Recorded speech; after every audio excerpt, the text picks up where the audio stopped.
বিচারক, শিক্ষক, প্রিয় বন্ধুদের সকলকে নমস্কার জানিয়ে আমি স্বামীজির সম্পর্কে কিছু কথা বলছি।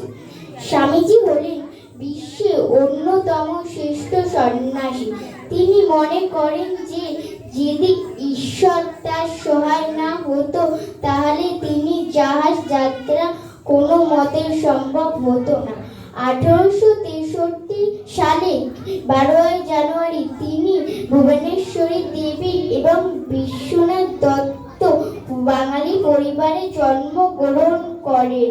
তার পূর্ণ নাম দেবেন্দ্রনাথ দত্ত, যার সম্পর্কে মানুষ আজও পর্যন্ত গর্ব করে আসছে।